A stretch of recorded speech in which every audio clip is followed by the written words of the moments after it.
आगे श्री मध्य वाल्मीकि रामायण के युद्ध कांड में इंद्रजीत और विभीषण की युद्ध के दौरान रोषपूर्ण बातचीत होती है। जब हनुमान जी और श्री लक्ष्मण जी वहाँ जाके उसके यज्ञ का विध्वंस करते हैं, तो उस दौरान की यह कथा है। एवं मुक्त्वा तु सौमित्रं जातहर्षो विभीषणः धनुष्पाणिं तदाद त्वरमाणो जगाम सह। पूर्वोक्त बात कहकर हर्ष से भरे हुए विभीषण धनुधर सुमित्रा कुमार को साथ लेकर बड़े वेग से आगे बढ़े। थोड़ी दूर जाने पर विभीषण ने एक महान वन में प्रवेश करके लक्ष्मण को इंद्रजीत के कर्मानुष्ठान का स्थान दिखाया। वहाँ एक बरगद का वृक्ष था जो श्याम मेघ के समान संघन और देखने में भयंकर था। रावण के तेजस्वी भ्राता विभीषण ने लक्ष्मण को वहाँ की सब वस्तुएं दिखाकर कहा, सुमित्रा नंदन यह बलवान रावण कुमार प्रतिदिन यहीं आकर पहले भूतों को बलि देता है, उसके बाद युद्ध में प्रवृत्त होता है। इसी से संग्राम में और राक्षस संपूर्ण भूतों के लिए अदृश्य हो जाता है और उत्तम बाणों से शत्रुओं को मारता और बांधता है। अतः जब तक यह इस बरगद के नीचे आए उसके से पहले ही आप अपने तेजस्वी बाणों के द्वारा उस बलवान राक्षस कुमार को रथ घोड़े और सारथी सहित नष्ट कर दीजिए। तब बहुत अच्छा कहकर मित्रों का आनंद बढ़ाने वाले महातेजस्वी सुमित्रा कुमार अपने विचित्र धनुष की टंकार करते हुए वहां खड़े हो गए। इतने में बलवान रावण कुमार इंद्रजीत अग्नि के समान तेजस्वी रथ पर बैठा हुआ क्वच खड़ग और ध्वजा के साथ दिखाई पड़ा। तब महातेजस्वी लक्ष्मण ने पराजित न होने वाले पुलस्त कुल नंदन इंद्रजीत से कहा, राक्षस कुमार मैं तुम्हें युद्ध के लिए ललकारता हूँ, तुम अच्छी तरह संभल कर मेरे साथ युद्ध करो। लक्ष्मण के ऐसा कहने पर महातेजस्वी और मनस्वी रावण कुमार ने वहां विभीषण को उपस्थित देख कठोर शब्दों में कहा, राक्षस यहीं तुम्हारा जन्म हुआ और यहीं बढ़कर तुम इतने बड़े हुए। तुम मेरे पिता के सगे भाई और मेरे चाचा हो, फिर भी तुमने पुत्र से मुझसे क्यों द्रोह करते हो। दुर्मते, तुम में ना तो कुटुंब जनों के प्रति अपनापन का भाव, ना आत्मीय जनों के प्रति स्नेह है और ना ही अपनी जाति का अभिमान ही है। तुम में कर्तव्य और कर्तव्य की मर्यादा, भ्रातृप्रेम, धर्म का कुछ भी नहीं है। तुम राक्षस धर्म को कलंकित करने वाले हो। दुर्बुद्धि, तुमने स्वजनों का परित्याग करके दूसरों की गुलामी स्वीकार की है, अतः तुम सत्पुरुषों द्वारा निंदनीय और शोक के योग्य हो। नीच निशाचर, तुम अपनी शिथिल बुद्धि के द्वारा इस महान अंतर को नहीं भी समझ पा रहे हो कि कहाँ तो स्वजनों के साथ रहकर स्वच्छंदता का आनंद लेना और दूसरों की गुलामी करके जीना है। दूसरे लोग कितने ही गुणवान क्यों ना हो और स्वजन गुणहीन क्यों ना हो, वह गुणहीन स्वजन भी दूसरों की अपेक्षा श्रेष्ठ है, क्योंकि दूसरा ही होता है, अपना कभी नहीं हो सकता। जो अपने पक्ष को छोड़कर दूसरे पक्ष के लोगों का सेवन करता है, वह अपने पक्ष के नष्ट हो जाने पर फिर उन्हीं के द्वारा मार डालता है। रावण के छोटे भाई निशाचर, तुमने लक्ष्मण को इस स्थान तक लेकर मेरा वध कराने के लिए प्रयत्न करके यह जैसा निर्दयता दिखाई देता है, ऐसा पुरुषार्थ तुम्हारे जैसा स्वजन ही कर सकता है। तुम्हारे सिवा दूसरा किसी स्वजन के लिए ऐसा करना संभव नहीं है। अपने भतीजे के ऐसा कहने पर विभीषण ने उत्तर दिया, राक्षस तू आज ऐसी शेखी क्यों भगा रहा है, जान पड़ता है तुझे मेरे स्वभाव का पता ही नहीं है। अधम राक्षस कुमार, बड़ों के बड़प्पन का ख्याल करके तू इस कठोरता का परित्याग कर दे।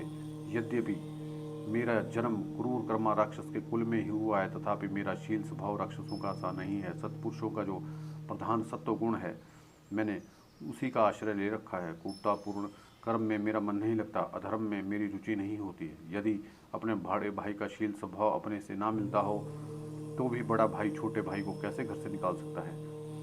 परंतु मुझे घर से निकाल दिया गया, फिर मैं तो दूसरे सत्पुरुष का आश्रय क्यों न लूँ, जिसका शील स्वभाव धर्म से भ्रष्ट हो गया है और जिसने पाप करने का दृढ़ निश्चय कर लिया है। ऐसे पुरुष का त्याग करके प्रत्येक प्राणी उसी प्रकार सुखी होता है जैसे हाथ पर बैठे हुए जहरीले सर्प को त्याग देने से मनुष्य निर्भय हो जाता है। तू दूसरों का धन लूटता हो और पराई स्त्री पर हाथ लगाता हो, जो दूसरों का धन लूटता हो और पराई स्त्री पर हाथ लगाता हो, उस दुरात्मा को जलते हुए घर की भांति त्याग देने योग्य बताया गया है। पराय धन का अपहरण, पर पराई स्त्री का सत्संग और हितैषी सुहृदों पर अधिक शंका, अविश्वास और तीनों दोष विनाशकारी बताए गए हैं। महर्षियों का भयंकर वध संपूर्ण देवताओं के साथ विरोध, अभिमान, रोष, वैर, धर्म के प्रतिकूल चलना, ये दोष मेरे भाई में मौजूद हैं, जो उसके प्राणों और ऐश्वर्य दोनों का नाश करने वाले हैं। जैसे बादल पर्वतों को आच्छादित कर देता है, उसी प्रकार इन दोषों ने मेरे भाई के सारे गुणों को ढक दिया है। इन्हीं दोषों के कारण मैं अपने भाई एवं तेरे पिता का परित्याग किया है। अब ना तो लंकापुरी रहेगी, ना तू रहेगा और ना तेरा पिता ही रह जाएंगे। राक्षस, तू अत्यंत अभिमानी, उदंड और बालक मूर्ख है। काल के पाश में बंधा हुआ है, इसलिए तेरी जो इच्छा है मुझसे कह ले। नीच राक्षस, तूने मुझसे जो कठोर बात कही है, उसी का फल है कि आज तुझ पर यहाँ घोर संकट आया है। अब तू बरगद के नीचे तक नहीं जा सकता है। ककुस्थ कुलभूषण लक्ष्मण का तिरस्कार करके तू जीवित नहीं रह सकता। अतः इन नरदेव लक्ष्मण के साथ रणभूमि में युद्ध कर यहाँ मारा जाकर तू यमलोक में पहुँचेगा और देवताओं का कार्य करेगा। अब तू अपना बढ़ा हुआ सारा बल यहाँ दिखा दे, समस्त आयुधों और सहायकों का व्यय कर ले, किंतु लक्ष्मण के बाणों का निशाना बनकर आज तू सेना सहित जीवित नहीं लौट सकता। विभीषण की यह बात सुनकर रावण कुमार इंद्रजीत क्रोध से मूर्छित सा हो उठा। उसे रोषपूर्वक बातें कहने लगा और उछलकर सामने आ गया। उसने खड्ग और आयुध भी उठा रखे थे। काले घोड़ों से युक्त सजे सजाए विशाल रथ पर बैठा हुआ इंद्रजीत विनाशकारी काल के समान जान पड़ता था। वह भयंकर बलशाली निशाचर बहुत बड़े आकार वाले, लंबे, मजबूत, वेगशाली, भयंकर धनुष और शत्रुओं का नाश करने में समर्थ बाणों को लेकर युद्ध के लिए उद्यत था। वस्त्राभूषण से अलंकृत होकर रथ पर बैठे हुए उस महान धनुर्धर शत्रुनाशक बलवान रावण कुमार ने देखा लक्ष्मण अपने तेज से विभूषित हो हनुमान जी की पीठ पर आरूढ़ होकर उदयाचल पर विराजमान सूर्य के समान प्रकाशित हो रहे हैं। देखते हुए अत्यंत रोष से भर गया और विभीषण सहित सुमित्रा कुमार और अन्य वानर सिंहों से कहा, शत्रुओं, आज मेरा यह पराक्रम देखना। तुम सब लोग युद्ध स्थल में मेरे धनुष के टूटे हुए बाणों की दुसह वर्षा को अपने अंगों पर उसी तरह धारण करोगे जैसे आकाश में होने वाले उन्मुक्त वर्षा को भूतल के प्राणी अपने ऊपर धारण करते हैं। जैसे आग रुई के ढेर को जला देती है, उसी प्रकार आज विशाल धनुष से छूटे हुए मेरे बाण आज तुम्हारे शरीरों की धज्जियां उड़ा देंगे। आज अपनी शूल शक्ति ऋषि और तोमरों द्वारा तीखे सहायक उसे छिन्न भिन्न करके सब लोगों को यमलोक पहुंचा दूंगा। युद्ध स्थल में हाथों की बड़ी फुर्ती से चलाकर जब मैं मेघ के समान गरजता हुआ बाणों की वर्षा आरंभ करूंगा, उस समय कौन मेरे सामने ठहर सकता है। लक्ष्मण, उस दिन रात्रि में मैंने वज्र और अशनि के समान तेजस्वी बाणों द्वारा जो पहले तुम दोनों भाइयों को रणभूमि में सुला दिया था और तुम लोग अपने अग्रगामी सैनिकों सहित मूर्छित होकर पड़े थे, मैं समझता हूँ उस समय का तुम्हें स्मरण नहीं हो रहा है। विषधर सर्प के समान रोष से भरे हुए मुझ इंद्रजीत के साथ तुम युद्ध करने के लिए उपस्थित हो गए। इससे स्पष्ट जानता है कि यमलोक में भी जाने के लिए उद्यत हो। राक्षस राज के बेटे की गर्जना सुनकर रघुकुल नंदन लक्ष्मण कुपित हो उठे। उनके मुख पर भय का कोई चिन्ह नहीं था। वे उस रावण कुमार से बोले, निशाचर, तुम केवल वाणी के द्वारा अपने शत्रु का वध आदि कार्यों की पूर्ति के लिए घोषणा कर दी, परंतु उन कार्यों को पूर्ण करना तुम्हारे लिए बहुत कठिन है। जो क्रिया के द्वारा कर्तव्य कर्मों के पार पहुंचता है, अर्थात जो कहता नहीं काम पूरा करके दिखाता, वही पुरुष बुद्धिमान है। तुरमते, तुम अपने अभीष्ट कार्य की सिद्धि करने में असमर्थ हो। जो कार्य किसी के द्वारा सिद्ध होना कठिन है, वे केवल वाणी के द्वारा कहकर तुम अपने को कृतार्थ मान रहे हो। उस दिन संग्राम में अपने को छिपाकर तुमने जिसका आश्रय लिया था, वह चोरों का मार्ग है। वीर पुरुष उसका सेवन नहीं करते। राक्षस, इस समय मैं तुम्हारे बाणों के मार्ग में आकर खड़ा हूँ। आज तुम अपना वह तेज दिखाओ। केवल बढ़ चढ़ कर बातें क्यों बना रहे हो। लक्ष्मण के ऐसे कहने पर संग्राम विजयी महाबली इंद्रजीत ने अपने भयंकर धनुष को दृढ़तापूर्वक पकड़कर पहने बाणों की वृष्टि आरंभ करी। उसके छोड़े हुए महान वेगशाली बाण सांप के विष की तरह जहरीले थे। वे फुफकारते हुए सर्प के समान लक्ष्मण के शरीर पर पड़ने लगे। वेगवान रावण कुमार इंद्रजीत ने उन अत्यंत वेग वाली बाणों द्वारा युद्ध के शुभ लक्षण में लक्ष्मण को घायल कर दिया। बाणों से उनका शरीर अत्यंत क्षत विक्षत हो गया। वे रक्त से नहा उठे। उस अवस्था में श्रीमान लक्ष्मण धूम रहित प्रज्वलित अग्नि के समान शोभा पा रहे थे। इंद्रजीत अपना पराक्रम दिखाकर लक्ष्मण के पास जा बड़े जोर से गर्जना करके यूं बोला, सुमित्रा कुमार, मेरे धनुष से छूटे हुए तेज धार वाले पंखधारी बाण शत्रु का जीवन अंत कर देने वाले हैं। आज तुम्हारे प्राण लेकर ही रहेंगे। लक्ष्मण, आज मेरे द्वारा मारे जाकर तुम्हारे प्राण निकल जाएंगे और तुम्हारे लाश पर झुंड के झुंड गीदड़बाज और गिद्ध टूट पड़ेंगे। परम दुर्बुद्धि राम, तुम जैसे अनार्य क्षत्रिय धर्म एवं अपने भगत भाई को आज मेरे द्वारा मारा जाकर देखेंगे। सुमित्रा कुमार, तुम्हारा कवच खिसक कर पृथ्वी पर गिर जाएगा, धनुष दूर भी जा पड़ेगा, तुम्हारा मस्तक भी धड़ से अलग कर दिया जाएगा। इस अवस्था में राम आज मेरे हाथों मारे गए तुम्हें देखेंगे। इस तरह कठोर बातें कहते हुए रावण कुमार इंद्रजीत अपने पूर्वजन को जानने वाले लक्ष्मण ने कुपित होकर युक्ति युक्त उत्तर दिया। क्रूर कर्मा करने वाले दुर्बुद्धि राक्षस, बकवास का बल छोड़ दे। अब तू यूं बातें कहता है क्यों है? करके दिखा। निशाचर, जो काम अभी नहीं किया उसके लिए व्यावृत डिंगे हाँक रहा है। तू जिसे कहता है उस कार्य को पूरा कर, जिससे मुझे तेरी इस बढ़ा चढ़ाकर कही हुई बातों पर विश्वास हो। नरभक्षी राक्षस, तू देख ले, मैं कोई कठोर बात ना कहकर तेरे ऊपर किसी तरह का आक्षेप ना करके आत्म प्रशंसा किए बिना ही तेरा वध करूंगा। ऐसा कहकर लक्ष्मण ने उस राक्षस की छाती में बड़े वेग से 5 नराच मारे, जो धनुष को कान कर खींच कर तो छोड़े गए थे। सुंदर पंखों के समान अत्यंत वेग से जाने वाले, प्रज्वलित सर्प के समान दिखाई देने वाले वे बाण उस राक्षस की छाती पर सूर्य की किरणों के समान प्रकाशित हो रहे थे। लक्ष्मण की बाणों से आहत होकर रावण को कुमार रोष से आग बबूला उठा। उसने अच्छी तरह से चलाए हुए 3 बाणों से लक्ष्मण को भी घायल करके बदला चुकाया। एक और पुरुष सिंह लक्ष्मण थे, दूसरी ओर इंद्रजीत। दोनों युद्ध स्थल में एक दूसरे पर विजय पाना चाहते थे और उन दोनों का वह तुमुल संग्राम महाभयंकर था। वे दोनों वीर पराक्रमी, बल संपन्न, विक्रमशाली, परम दुर्जय तथा अनुपम बल और तेज से युक्त होने के कारण अत्यंत जूझ रहे थे। जैसे आकाश में 2 ग्रह टकरा गए हों, उसी तरह वे दोनों वीर परस्पर जूझ रहे थे। उस युद्ध स्थल में वे जो इंद्र और वत्रासुर के समान दुर्धर्ष जान पड़ते थे।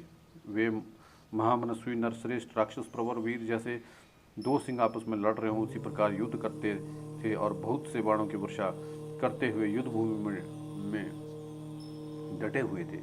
दोनों ही बड़े हर्ष और उत्साह के साथ एक दूसरे का सामना करते थे। तदनंतर दशरथ नंदन शत्रुसूदन लक्ष्मण ने कुपित होकर सर्प की भांति लंबी सांस खींचते हुए अपने धनुष पर अनेक बाण रखे और सबको राक्षस राज इंद्रजीत पर चलाया। उनके धनुष की डोरी से प्रकट होने वाले टंकार सुनकर राक्षस राज इंद्रजीत का मुंह उदास हो गया और वह चुपचाप लक्ष्मण की ओर देखने लगे। रावण कुमार इंद्रजीत का मुंह उदास देखकर विभीषण ने युद्ध में लगे हुए सुमित्रा कुमार से कहा, महाभाव, इस समय रावण पुत्र इंद्रजीत मुझे जो लक्ष्मण दिखाई दे रहे उससे जान पड़ता है कि उसका निसंदेह उत्साह भंग हो गया, अतः आप उसके वध के लिए शीघ्रता करें।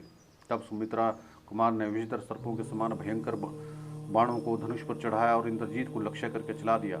वे बाण क्या थे? महाविशैल सर्प थे। उन बाणों का स्पर्श करके इंद्र के वज्र की भांति दुसह था। उन बाणों का स्पर्श इंद्र के वज्र की भांति दुसह था। लक्ष्मण के चलाए हुए बाणों की चोट खाकर इंद्रजीत 2 घड़ी के लिए मूर्छित हो गया। उसकी सारी इंद्रियां क्षुब्ध हो उठी।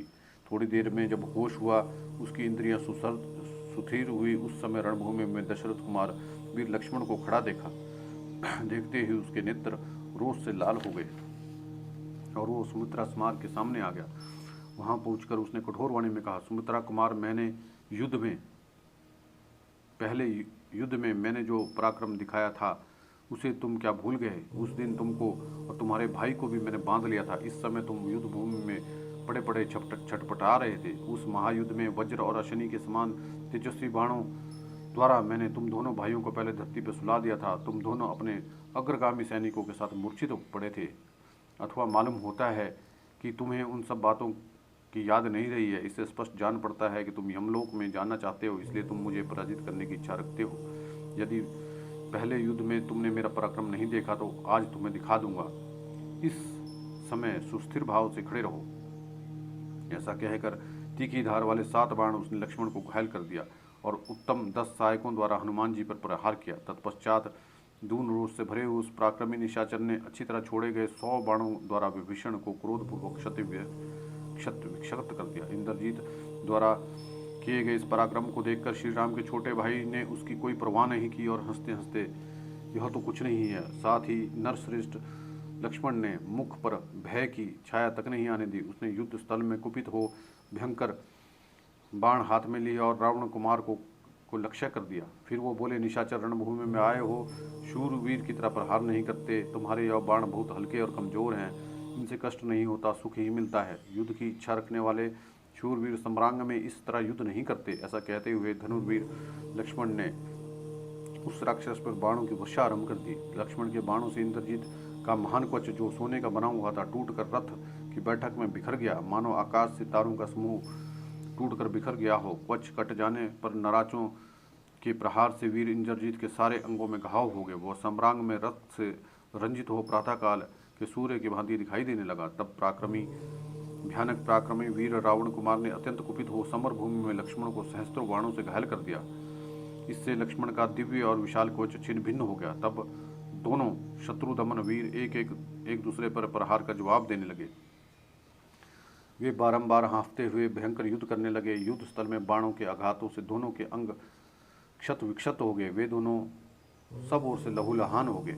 दोनों वीर दीर्घ काल तक एक दूसरे पर पैने बाणों का प्रहार करते रहे। दोनों ही महामनस्वी युद्ध की कला में निपुण थे। दोनों भयंकर पराक्रम प्रकट करने वाले थे और अपनी अपनी विजय के लिए प्रयत्नशील थे। दोनों के शरीर बाणों समूहों से व्याप्त थे। दोनों के ही कवच और ध्वज कट गए थे। दोनों झरने जैसे दो झरने जल बहा रहे हैं, उसी तरह अपने शरीर से गर्मा गर्म रक्त बहा रहे थे। दोनों ही भयंकर गर्जना के साथ बाणों की घोर वर्षा कर रहे थे, मानो प्रलय काल के दो नील मेघ आकाश में जल की धारा बरसा रहे हों। वहाँ जूझते उन दोनों वीरों का बहुत अधिक समय व्यतीत हो गया, परंतु वे दोनों ना तो युद्ध से विमुख हुए, ना ही उन्हें थकावट हुई। दोनों ही अस्त्रवेताओं में श्रेष्ठ और बारंबार अपने अस्त्रों का प्रदर्शन करते थे। उन्होंने आकाश में छोटे बड़े बाणों का जाल सा बांध दिया था। वे मनुष्य राक्षस दोनों बड़ी फुर्ती के साथ अद्भुत और सुंदर ढंग से बाणों का प्रहार करते थे। उनके बाण चलाने की कला में कोई दोष नहीं दिखाई देता था। वे दोनों घमासान युद्ध कर रहे थे। बाण चलाते समय उन दोनों की हथेली और प्रत्यंचा का भयंकर तुमुल नाद पृथक पृथक सुनाई देता था, जो भयंकर वज्रपात की आवाज के समान श्रोता के हृदय में कंपन उत्पन्न कर देता था।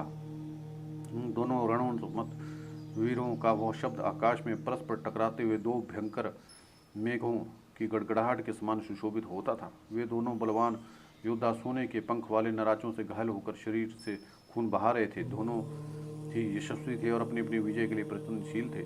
युद्ध में उन दोनों के चलाए हुए सुवर्ण में पंखों वाले एक दूसरे के शरीर पर पड़ते रक्त से भीग निकलते और धरती में समा जाते थे। उनके हजारों बाण आकाशों में तीखे शस्त्रों से टकराते और उन्हें तोड़कर टुकड़े टुकड़े कर डालते थे। वह बड़ा भयंकर युद्ध हो रहा था। उसमें वह दोनों के बाणों का समूह यज्ञ में गारह पत्ते और आवाहनीय नामक दो प्रज्वलित अग्नियों के साथ बिछे हुए कुशों के ढेर की भांति जान पड़ता था।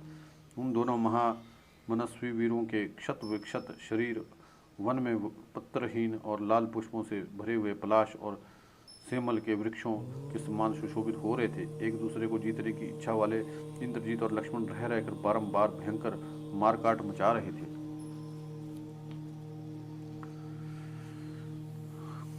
लक्ष्मण रणभूमि में रावण कुमार पर चोट करते थे और रावण कुमार लक्ष्मण पर। इस तरह एक दूसरे पर प्रहार करते करते वीर थकते नहीं थे। वे दोनों वेगशाली वीरों के शरीर में बाणों के समूह धंस गए थे, इसलिए वे दोनों महापराक्रमी योद्धा जिन पर बहुत से वृक्ष उगाए थे, उन दो पर्वतों के समान शोभा पाते थे। बाणों से ढके और खून से भीगे हुए उन दोनों के सारे अंग जलती हुई ज्वाला के समान उद्दीप्त हो रहे थे। इस तरह युद्ध करते करते उन दोनों का बहुत समय व्यतीत हो गया, परंतु वे दोनों ना तो युद्ध से विमुख है, ना ही थकावट हुई। युद्ध के मुहाने पर पराजित न होने वाले लक्ष्मण के युद्ध जनित श्रम का निवारण तथा उनके प्रिय और अहित का संपादन के लिए महात्मा विभीषण युद्ध भूमि में आकर खड़े हो गए। लक्ष्मण और इंद्रजीत तो दो मदमस्त हाथियों की भांति परस्पर विजय पाने की इच्छा से युद्धासक्ति होकर जुटे हुए उन दोनों के युद्ध को देखने की इच्छा से रावण के बलवान भाई शूरवीर विभीषण सुंदर धनुष धारण किए उस युद्ध के मुहाने पर आके खड़े हो गए। वे वहां खड़े होकर उन्होंने पहले अपने विशाल धनुष को खींचा और राक्षसों पर तेज धार वाले बड़े बड़े बाणों को बरसाना आरंभ किया। जैसे वज्र नामक अस्त्र बड़े बड़े पर्वतों को विदूर्ण कर देता है, उसी प्रकार विभीषण के चलाए हुए बाण जिनका स्पर्श आग के समान जलाने वाला था, राक्षसों पर गिरकर उनके अंगों को चीरने लगे। विभीषण के अनुचर भी राक्षसों में श्रेष्ठ वीर थे वे, अतः वे सम्रांग में शूल, खड्ग और पाटिशों द्वारा वीर राक्षसों का संहार करने लगे। उन चारों राक्षसों से घिरे हुए विभीषण धृष्ट गज शावकों के बीच में खड़े होकर गजराज की भांति शोभा पाते थे। राक्षसों में श्रेष्ठ विभीषण समयोचित कर्तव्य को जानते थे, इसलिए उन्होंने वानरों को, जिन्हें राक्षसों का वध करना प्रिय था, युद्ध के लिए प्रेरित करते हुए यह समय के अनुरूप बात कही। वानरेश्वरों, अब खड़े खड़े क्या देखते हो? राक्षस राज रावण का एकमात्र सहारा है जो तुम्हारे सामने खड़ा है। रावण की सेना का इतना ही भाग अब शेष रह गया है। इस युद्ध के मुहाने पे इस पापी राक्षस इंद्रजीत के मारे जाने पर रावण को छोड़कर उसकी सारी सेना को मरी हुई ही समझो। जम्बूमाली, महामाली, तीक्ष्ण वेग, अग्निप्रभ, सूतघन, यज्ञ प्रकोप, राक्षस, वज्रदंश, संहात्री, विकट, अरिघ्न, तपन, मंद, प्रयास, प्रघ, प्रंचजन्य, दुर्जय, अग्निकेतु, पराक्रमी, रश्मिकेतु, विद्युत जिह्वा, द्विजिह्व राक्षस, सूर्य शत्रु, अकंपन, सुपार्श, निशाचर, चक्रमाली, कंपन तथा वे दोनों शक्तिशाली वीर देवांतक और नरांतक वे सभी मारे जा चुके हैं। अतः इन अत्यंत बलशाली बहुसंख्यक राक्षस शिरोमणियों का वध करके तुम लोगों ने हाथों से तैरकर समुद्र पार कर लिया है। अब गाय की खुरी के बराबर यह छोटा सा बचा हुआ राक्षस है, अतः शीघ्र ही लांग जाओ। वानर, इतनी ही सेना शेष राक्षस सेना और शेष रह गई है जिसे तुम्हें जीतना है। अपने बल पर घमंड करने वाले प्रायः सभी राक्षस तुमसे भिड़कर मारे जा चुके हैं। मैं इसके बाप का भाई हूँ, इस नाते यह मेरा पुत्र है, अतः मेरे लिए इसका वध करना अनुचित है। तथापि श्री रामचंद्र जी के लिए दया को तलांजलि दे मैं अपने इस भतीजे को मारने के लिए उद्धत हूँ। अब मैं स्वयं मारने के लिए इस पर हथियार चलाना चाहता हूँ, उस समय मेरे आंसू से मेरी दृष्टि बंद कर देती हैं, अतः महाबाहु लक्ष्मण ही इसका विनाश करेंगे। वानरों, तुम लोग झुंड बनाकर इसके समीपवर्ती सेवकों पर टूट पड़ो और उन्हें मार डालो। इस प्रकार अत्यंत यशस्वी राक्षस भीषण से प्रेरित करने पर वानर युद्धपति हर्ष और उल्लास से भर गए और अपनी पूंछ पटकने लगे। फिर वे सिंह के समान पराक्रमी वानर बारंबार गरजते हुए उसी तरह नाना प्रकार के शब्द कहने लगे जैसे बादलों को देखकर मोर और बोली बोलने लगते हैं। अपने युद्ध समस्त भालुओं से घिरे जामवान तथा वे वानर वृक्षों, नखों और दांतों से राक्षसों को पीटने लगे। अपने ऊपर प्रहार करते हुए ऋक्षराज जामन को उन महाबली राक्षसों ने भय छोड़कर चारों ओर घेर लिया। उनके हाथ में अनेक प्रकार के अस्त्र शस्त्र थे। वे राक्षस सेना का संहार करने वाले जामवान पर युद्ध स्थल में बाणों, तीखे फरसों, पाटिशों, डंडों और तोमरों से प्रहार करने लगे। वानरों और राक्षसों का वह महान युद्ध क्रोध से भरे हुए देवताओं और असुरों के संग्राम की भांति बड़ा भयंकर हो चला। उसमें बड़े जोर जोर से भयानक कोलाहल होने लगा। उस समय महामनस्वी हनुमान जी ने लक्ष्मण को अपनी पीठ से उतार दिया और स्वयं भी अत्यंत कुपित हो पर्वत शिखर से एक साल वृक्ष उखाड़कर सहस्त्रों राक्षसों का संहार करने लगे। शत्रुओं के लिए उन्हें परास्त करना बहुत कठिन था। शत्रुवीरों का संहार करने वाले बलवान इंद्रजीत ने अपने चाचा को भी घोर युद्ध का अवसर देकर पुनः लक्ष्मण पर धावा बोला। लक्ष्मण और इंद्रजीत दोनों वीर उस समय रणभूमि में बड़े वेग से जूझने लगे। वे दोनों बाण समूहों की वर्षा करते हुए एक दूसरे को चोट पहुंचाने लगे। वे महाबली वीर बाणों का सा जाल बिछाकर बारंबार एक दूसरे को ढक लेते थे, ठीक उसी तरह जैसे वर्षा काल में वेगशाली चंद्रमा और सूर्य बादलों से आच्छादित हुआ करते हैं। युद्ध में लगे हुए दोनों वीरों के हाथों में इतनी फुर्ती थी कि जैसे तरकस से बाणों का निकालना, उनको धनुष पर रखना, धनुष को इस हाथ से उस हाथ में लेना, उसे मुट्ठी में दृढ़तापूर्वक पकड़ना, कान तक खींचना, बाणों का विभाग करना, उन्हें छोड़ना, लक्ष्य वेदना आदि सब कुछ दिखाई नहीं पड़ता था। धनुष के वेग से छोड़े गए बाण समूहों द्वारा आकाश सब ओर से ढक गया, अतः उसमें साकार वस्तुओं का दिखना बंद हो गया। लक्ष्मण रावण कुमार के पास पहुंचकर और रावण कुमार लक्ष्मण के नजदीक जाकर दोनों परस्पर झुकने लगे। इस प्रकार युद्ध करते समय जब वो एक दूसरे पर प्रहार करने लगे तब वो भयंकर अवस्था पैदा हो जाती थी। क्षण क्षण में निश्चय करना कठिन हो जाता था कि अमुक की विजय या पराजय होगी। उन दोनों के द्वारा वेगपूर्वक छोड़े गए तीखे बाणों से आकाश ठसाठस भर गया और वहां अंधेरा सा छा गया। वहां गिरते हुए बहुसंख्यक अस्त्रों और सैकड़ों तीखे सहायकों से संपूर्ण दिशाएं विदिशाएं भी व्याप्त हो गई। अतः सब कुछ अंधकार से आच्छन्न हो गया और बड़ा भयानक दृश्य दिखाई देने लगा। सूर्य अस्त हो गया और सब ओर अंधेरा फैल गया और रक्त के प्रभाव से पूर्ण सहस्त्रों बड़ी बड़ी नदियां बह चली। मांसभक्षी भयंकर जंतु अपनी वाणी द्वारा भयंकर शब्द प्रकट करने लगे। उस समय ना तो वायु चलती थी, ना ही अग्नि प्रज्वलित होती थी।